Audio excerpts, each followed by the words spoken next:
And with that, no, with the practice of non-attachment, we can be kinder to ourselves. And I believe I was actually thinking earlier while I was meditating along the beach that okay, um, I'm kind of pressured actually to create an episode for my podcast, and I asked myself, okay, sige, there are a lot of things that is in your mind, a lot of ideas, really good ideas, because you wanted really to share something to the people around, to inspire, to lift their spirits up.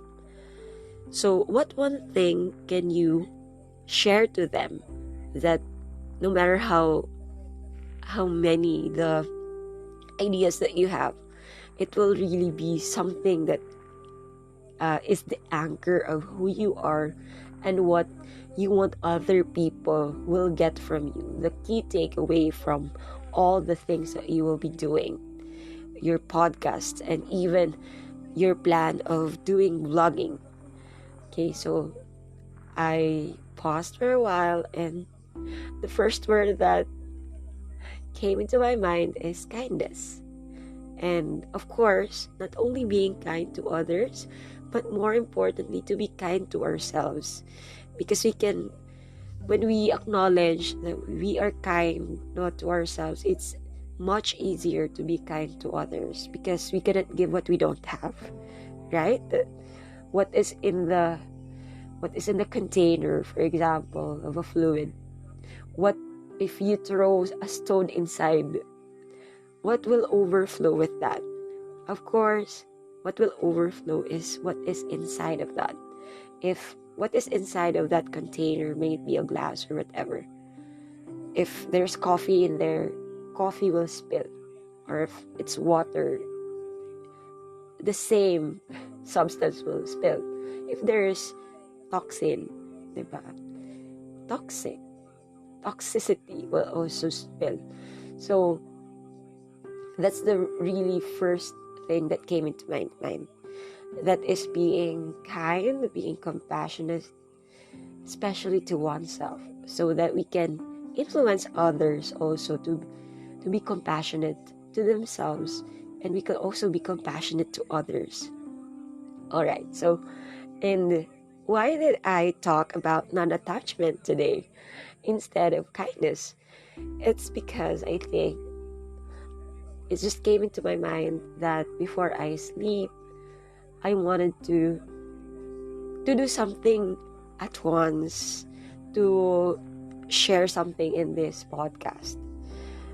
And it reminded me that probably one way that I can be kind to myself is to be non-attached to the final output, because I am a recovering perfectionist. Okay, so just a little bit about myself. And I tend to really be focused on the final output, that it is polished, that it is perfect, that it is blemish-free. But no one of us are perfect, right? So I was reminded that right now, for me to be kind to myself is to recall and to apply. And this is the practice that I have right now of non-attachment. And to relate this, okay, to the spirituality that I have, for the information of people, I am practicing the Ignatian spirituality and Benedictine spirituality, and it's part of Roman Catholic. Okay, and I just want to share that also, so that it can also spread, because I believe that not all people know about it, and it's not that known with even Roman Catholics, no. But it's not only limited to Roman Catholics, because the first part of my sharing, actually, it came from the concept of mindfulness that we know right now, diba? And there are a lot of studies about mindfulness, scientific studies that shows that it really decreases depression or depressive tendencies, and also stress. So in this part, as I was saying earlier, I wanted also to share a bit of the practice of my spirituality also, because I can see a parallelism to a certain extent between the practice of non-attachment to this spirituality, this kind of spirituality. And in Ignatian spirituality, we have there the term or the concept of indifference. Okay, so if we know the term indifference, probably will relate that to something na it's you are just indifferent. You don't have any emotions about a person or a certain thing or a certain event. You're indifferent. So in the same way also, it is related to non-attachment, because in indifference, it doesn't have to be really that you don't have emotions to that. Yes, you acknowledge the emotions, but in the same way also, you become indifferent. It's like still you go to the third person point of view, that you get to see the different sides of the box. Diba? A box have 6 sides. Okay, and we get to see the different sides of the box, and not only the different sides, but also what is inside the box. So that's the beauty of the practice that I do every single day. And there are times, of course, that I get to be clouded by emotions, and it's normal, right? Because we're human beings, and that's why these practices are called practices.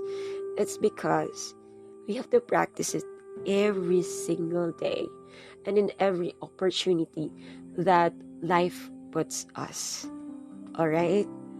And that's it, right?